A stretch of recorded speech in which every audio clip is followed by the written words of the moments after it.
ঝিরিঝিরি বাতাসে দুলছে ছায়াবৃক্ষ খ্যাত রেইনট্রি গাছের পাতা।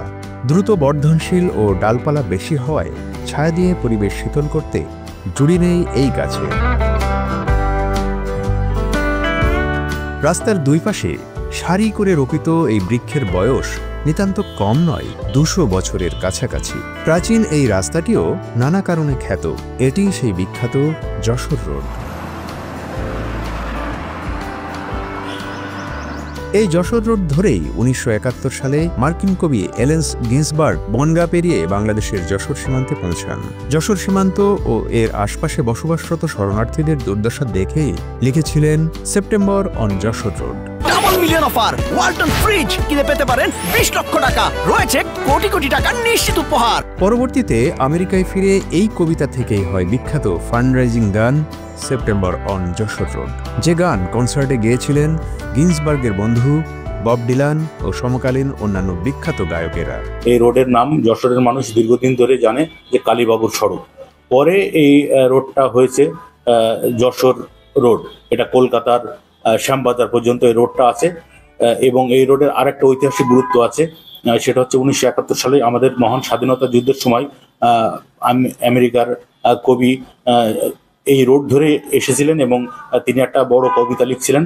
কবিতার নাম সেপ্টেম্বর অন যশোর রোড। সে কারণেই এই রোডটা মূলত ঐতিহাসিক এবং এখনো ১৭৭-৭৮ বছর বয়স এই সড়কের পাশে যে গাছগুলো রয়েছে এখনো মানুষকে ছায়া দিয়ে যাচ্ছে। ইতিহাস বিজড়িত এই যশোর রোডের গোড়াপত্তন হয় ১৮৪০ সালে। এ অঞ্চলের জমিদার কালীপদ্দার তার মায়ের গঙ্গা স্নানের জন্য যশোরের মুরলী থেকে ভারতের নদিয়ার গঙ্গাঘাট পর্যন্ত রাস্তা নির্মাণ শুরু করেন। কয়েক হাজার শ্রমিকের প্রচেষ্টায় ১৮৪২ সালে সম্পূর্ণ হয় রাস্তা নির্মাণ ও গাছ লাগানোর কাজ। তৎকালীন সময়ে ২,৫৮,০০০ টাকা খরচ হয় এই কাজে। কালীবাবু রোপিত সেসব মহাশিশু বা রেইনট্রি গাছগুলো এক একটি বিশাল ছাতার মতো ছড়ানো। গাছগুলো এই সড়ককে ভিন্ন এক মহিমা দিয়েছে। তবে রাস্তা জুড়ে ছায়ার চাঁদোয়া হয়ে দাঁড়িয়ে থাকা এসব গাছের বেশ কিছু সময়ের পরিক্রমায় ঝড়ে উপড়ে গেছে, কিছু দুর্বৃত্তের হাতে লোপাট হয়েছে, কিছু মরে গেছে, আবার কিছু গাছ রয়েছে মৃত্যুর দুয়ারে দাঁড়িয়ে।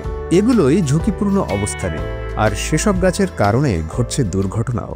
রাস্তা যখন করা হয়েছে ওনারা ইচ্ছা করে শিকড়টা কাটে দিয়ে গেছে। কাটে দেওয়ার পরে আপনার গাছ হেলে আসতেছে রাস্তার দিকে, দুর্ঘটনা হচ্ছে। এখন এই গাছগুলো যে অবস্থায় আছে, যে কোনো সময় যে কোনো মানুষ এতে মৃত্যুর সম্মুখীন হতে পারে। এটা সমস্যা যে এই যে এখন পরিষেবা মানে গাড়ি ঘোড়া চলাফেরার সমস্যা আছে।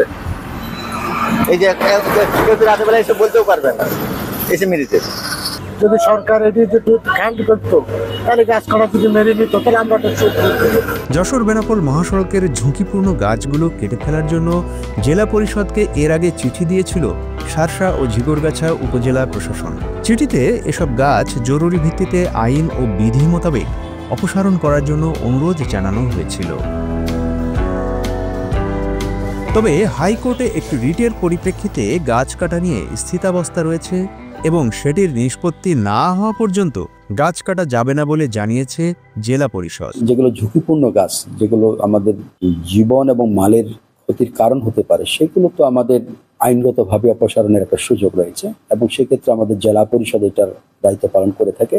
আর যে গাছগুলো জীবিত আছে, যেহেতু আমাদের এই অঞ্চলের একটা ঐতিহ্যের অংশ, বেশিরভাগ মানুষ এই অঞ্চলে চায় যে তারা গাছগুলো রেখেই রাস্তার সম্প্রসারণ বা কাজগুলো হোক, উন্নয়নমূলক কাজগুলো হোক। সেটা হয়তো যারা কাজগুলো করছেন, রোডস অ্যান্ড হাইওয়ে ডিপার্টমেন্ট এবং যারা পরিবেশবাদী, তাদের সাথে সমন্বয় করে আলোচনা করে কিভাবে এই গাছগুলো রেখেই উন্নয়নমূলক কাজগুলো করা যায়, সেটার একটা সুন্দর তারা পদ্ধতি বের করতে পারে। ইতিহাস ও ঐতিহ্য একটি জাতির আত্মার মতো। একটি জাতিকে তার অতীত, বর্তমান এবং ভবিষ্যতের সাথে সংযুক্ত করে রাখে তার ইতিহাস ও ঐতিহ্য।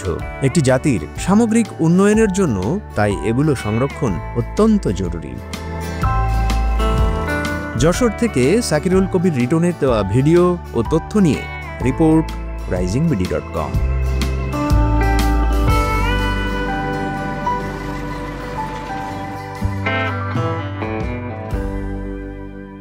Double million offer, offer, Walton fridge কিনে পেতে পারেন 20 লক্ষ টাকা, রয়েছে কোটি কোটি টাকার নিশ্চিত উপহার। Double million offer, Walton fridge কিনে পেতে পারেন 20 লক্ষ টাকা, রয়েছে কোটি কোটি টাকার নিশ্চিত উপহার।